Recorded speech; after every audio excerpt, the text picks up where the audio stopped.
انتخاب درست بارگاه علم و معرفت کفیل آینده نیک و با سعادت.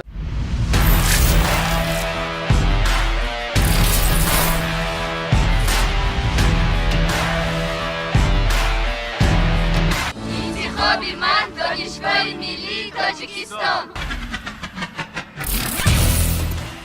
سلام بینندگان گرامی، یک برنامه‌هایمان را راجع به معرفی اختصاص‌های دانشگاه ملی تاجیکستان ادامه می‌دهیم. فاکولته فیلولوژی تاجیک دانشگاه ملی تاجیکستان هم قدم دانشگاه ملی است و در طول فعالیت این دانشگاه این فاکولته را هزاران متخصصان صاحب کسب از روی اختصاص‌های زبان و ادبیات تاجیک، فیلولوژی تاجیک ختم کردند و در پیشرفت علم و ادب تاجیک نقش موثری گذاشتند. تنها یادآوری از آن که امروز اکثریت محققان ساحه زبان و ادبیات تاجیک، اکثریت ایجادکاران، ادیبان و شاعران دستپروری همین فاکولته هستند. کافی است که ما قدر و منزلت این فاکولته را یاد کنیم. در این بارگاه استادان صاحب نام مثل شریف جان حسین زاده، صاحب شهرتیویچ تبارов، واحد اسراری، دادا جان تاجیف، مکرمه قاسمова، خدای شریفov، خدای نظر اساسزاده و ده ها نفر دیگر فعالیت کردند. یاد آنها بخیر باشد. و امروز نسل نوی استادان در این فاکولته بهترین عنعنه‌های استادان گذشته را ادامه می‌دهند. ما برای معرفی اختصاص‌های فاکولته فیلولوژی تاجیک صحبت داریم با دیکن فاکولته، دکتر علم‌های فیلولوژی پروفسور سراج الدین امامعلی. معلم محترم، ما شما را به استودیو خیر مقدم میگوییم و من میخواستم که شما درباره اختصاص‌هایی که در فاکولته فیلولوژی تاجیک عمل میکنند برای بینندگان و داوطلبان معلومات میدادید. تشکر زیاد. پیش از همه اظهار سپاس میکنم استاد محترم برای دعوت نمودن به این استودیو تعلیمی فاکولته ژورنالیستیک دانشگاه ملی تاجیکستان و برای معرفی نمودن اختصاص‌های فاکولته فیلولوژی دانشگاه عزیزمان. در حقیقت در بالاتر شما خوب ذکر کردید استاد محترم که واقعا ما افتخار از آن میکنیم، ما استادان فاکولته فیلولوژی دانشگاه ملی تاجیکستان از آن افتخار میکنیم که فاکولته فیلولوژی دانشگاه ملی تاجیکستان چون دیگر فاکولته ها، فاکولته ماتماتیکا، فیزیکا، شیمیا، بیولوژیا، ژئولوژیا تاریخ شهرتیار دارد و با تأسیس یافتن دانشگاه عزیزمون این فاکولته نیز عرض هستی میکند و تا امروز ده ها صدها مثلا دانشجویان و داوطلبان رو آماده و به ساحه‌های گوناگون خواجگی خلق کشور راهنمایی کرده است.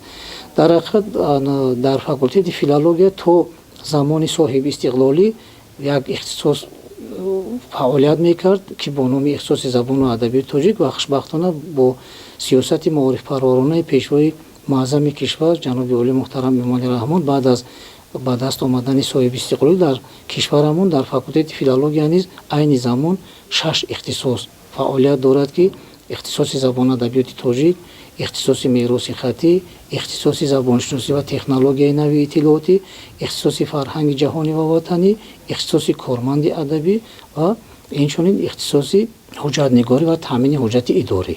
خیلی خوب است. و از نام همین اختصاص معلوم می‌گردد که اینها اختصاص‌هایی هستند که به طلبات معاصر جوابگو.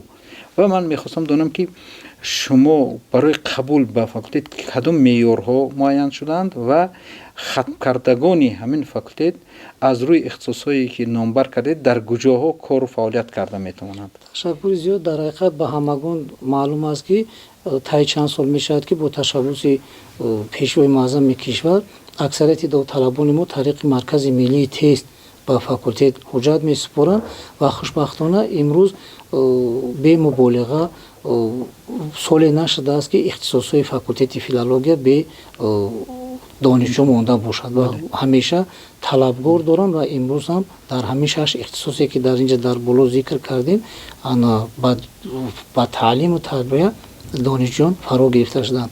مثلا اختصاص زبان ادبیات تاجیک ما خوشبختانه از روی 2 اختصاص маълумот мегиранд, якум ихтисоси филолу ва баъд муаллими забон ва адабиёти тоҷикӣ. хатмкунандагони ин ихтисос метавонанд ки дар баробари касби омӯзгорӣ ки яке аз касби пуршараф аст, метавонанд ки дар кумитаи телевизион ва радиои назди ҳукумати ҷумҳурии Тоҷикистон ва ҳамун ихтисос зермуассисаҳое ки ба кумита алоқамандӣ доранд, яъне метавонанд дар онҷа кору фаъолият кунанд. ихтисоси мероси хаттии мо бошад асосан ба дастхатҳо.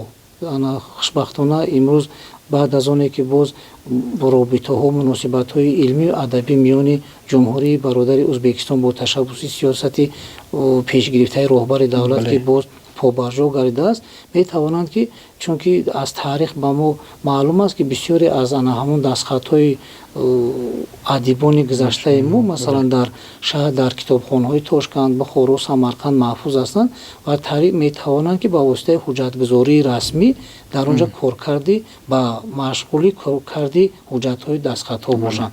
имрӯз ҳам дар Академияи миллии мо институти дастхатҳо ки ҳаст, дар онҷа аксарияти донишҷӯёни ҳамин соҳаи хатм кардаи мо метавонанд ки дар онҷа ба фаъолияти меҳнатӣ ҷалб карда шаванд.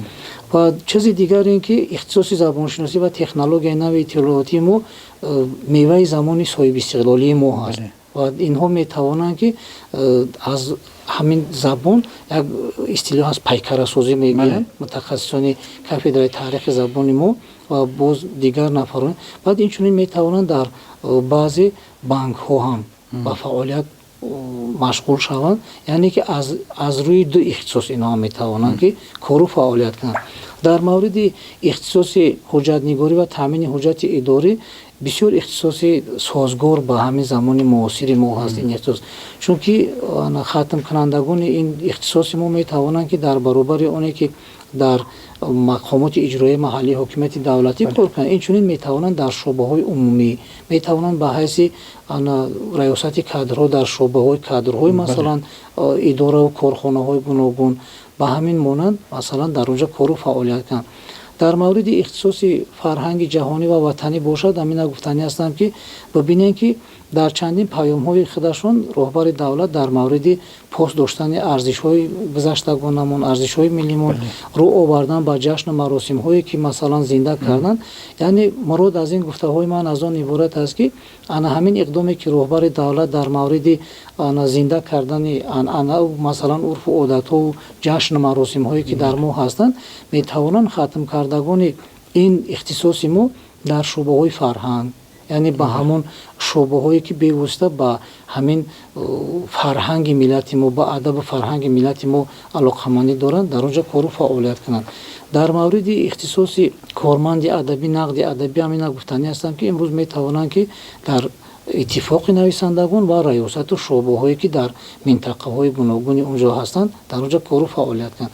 умуман дар маҷмӯъ дар ҳамаи ихтисосҳое ки масалан ҳам то замони соҳибистиқлолӣ ва хушбахтона баъд аз ба даст омадани соҳибистиқлолие ки дар факултети филология таъсис дода шудагӣ ҳастанд, инҳо таҷрибаҳо нишон медиҳад ки то имрӯз бекор намондаанд, яъне ҳатман метавонанд ки ва хушбахтона чизи дигар ин ки бо ташаббуси роҳбари давлат ки кумитаи забон ва истилоҳоти назди ҳукумати ҷумҳурӣ ки таъсис дода шудааст, қисман метавонанд ки дар ҳамин кумитаи забон ва истилоҳот низ ба кор фаро гирифта шаванд. яъне дар татбиқи қонуни забони давлатӣ нақши хатмкунандагони факултети филологияи тоҷик бисёр муассир аст. инчунин инҳо метавонанд дар соҳи дар бахши кумитаи кор бо занону оила, сабти аҳсоноти ҳолати шаҳрвандӣ, кумитаи кор бо дин ва расму оинҳо, мутахассиси робитаҳои ҷамъиятӣ бошанд. яъне ки самтҳои фаъолияти хаткардагони факултети филология бисёр гуногун ҷабҳа аст.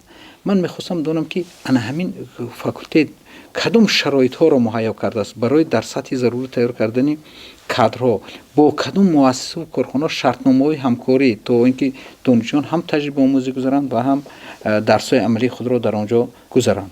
ташаккури зиёд устоди муҳтарам, воқеан ҳам боиси ифтихор аст ки имрӯз дар факултети филология устодону дарс мегузаранд ки онҳо ҳам узви вобаста, ҳам узви пайваста ҳастанд. дар баробари ин шоири халқӣ ҳастанд, масалан устод Рустам Ваҳобзода дар факултети филология ва ҳамин ихтисоси корманди адабӣ мо дарс мегӯянд. ва дар мавриди шартномаҳо ҳамина гуфтанӣ ҳастам, ки дар болотар ҳозир шумо ҳам устоди муҳтарам қайд кардин, масалан чандин кумитаҳое ки баъд аз соҳибистиқлолӣ бо ташаббуси роҳбари давлат таъсис дода шудагӣ ҳастанд барои пешрафти ҷомеаи мо. дар кумитаи воқеан дар кумитаи забон ва истилоҳот кор мекунанд ва мо шартнома дорем. Инчунин дар мана як мисоли барҷастае ки дар факултети мо раиси кумитаи телевизион ва радиои назди ҳукумати ҷумҳурии Тоҷикистон профессор устод Саид Нуруддин Саид дарс мегӯянд ва ман ина бо як итминони комил мегӯям, ки дар ихтисоси ҳуҷҷатнигорӣ ва таъмини ҳуҷҷати идорӣ мо дарс медоданд. устоди муҳтарам, дар ҳамун шуъбаи дафтардориаш 2-3 нафар хатмкардаго ҳар сол як кас ду касро ба кор ҷалб мекунад устод. Ба ҳамин монанд дар кумитаи танзим ва анъанаву ҷашн маросимҳое ки гуфтем дар он ҷа ва дар аксарияти баъд дар баробари ин метавонанд, ки бисёре аз хатмкунандагони факултети филология дар масалан вазорати мудофиаи ҷумҳурии Тоҷикистон, кумитаи давлатии амнияти миллии ҷумҳурии Тоҷикистон, инчунин дар вазорати корҳои дохилӣ метавонанд, ки ба кор, инчунин баъзе аз хатмкунандагони факултет дар гвардияи миллӣ низ ба кору фаъолият, дар кумитаи вазъияти ҳолатҳои фавқулода низ дар он ҷа кору фаъолият мекунанд. яъне доманаи хеле фарох дорад хатмкунандагони ҳамин факултет. ина таҷрибаҳо масалан мушоҳидаҳое ки имрӯз мекунем ҳамон нишон дода. яъне дар баробари муаллим муҳаққиқ будан, ҳамчунин дар самтҳои дигари хоҷагии халқи мамлакат бо муваффақият хатмкунандагони факултет фаъолият доранд. ман мехостам шумо ҳамин як муроҷиате намоед ба довталабони ихтисосҳои факултети филология. чӣ гуфтан мехоҳед ба онҳо? албатта дар ҳақиқат ҳама факултетҳои донишгоҳи миллии Тоҷикистон ва ҳама он донишгоҳу донишкадаҳое ки бо ташаббуси роҳбари давлат баъд аз соҳибистиқлолӣ ҳам таъсис дода шудаастанд, доираи фаъолияти онҳо ё ки масалан ихтисосҳои наве ки имрӯз ба истилоҳи имрӯза бозоргузар мегӯянд, хеле зиёд таъсис дода шудааст. албатта ҳар як факултет, ҳар як ихтисос, ҳар як равия махсусиятҳои худаша дорад ва ман ҳамина гуфтанӣ ҳастам ба он нафарое ки факултети филологияи донишгоҳи миллии Тоҷикистонро интихоб мекунанд. имрӯз яке аз рисолатҳои, албатта дар гузашта ҳам буд, лекин имрӯз густардатар шудааст, тарғиби ташвиқи анъанаҳои миллӣ ҳаст, урфу одати миллӣ ҳаст ва хусусан забони миллат ҳаст ва ин дар факултет ин чизо хеле арҷ гузошта мешавад ва гумон мекунам, ки ҳар як новобаста аз вай касбу кори мо бояд, ки аз таърихи фарҳанги худ, аз адабиёти худ, аз забони худ низ огаҳӣ дошта бошем. хеле хуб аст. довталабони азиз, агар шумо мехоҳед, ки дар татбиқи сиёсати маорифпарваронии асосгузори сулҳу ваҳдати миллӣ пешвои миллат президенти ҷумҳурии Тоҷикистон муҳтарам Эмомалӣ Раҳмон дар самти маориф, ҳифзи арзишҳои миллӣ, ҳифзи арзишҳои маънавии ҷомеа саҳм гузоред ва ҳамчунин тарғибгари онҳо бошед, дар татбиқи қонунҳои миллии мо, дар татбиқи сиёсати босуботи ҳукумати ҷумҳурии Тоҷикистон саҳм гузоред, пас факултети филологияи тоҷикӣ донишгоҳи миллии Тоҷикистонро интихоб кунед. зеро забон ва адабиёт тӯли таърих миллати моро ҳифз кардааст ва то даме ки миллати тоҷик аст, забон ва адабиёт сипари боэътимоди ин миллату ин ватан ва ин сарзамин ҳастанд. бо ҳамин барномаи навбатии мо ба анҷом мерасад. шоду сарбаланд бошед.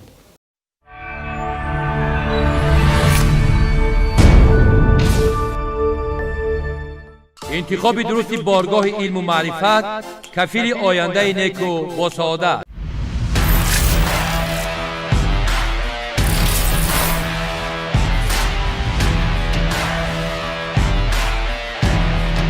انتخاب من دانشگاه ملی تاجیکستان.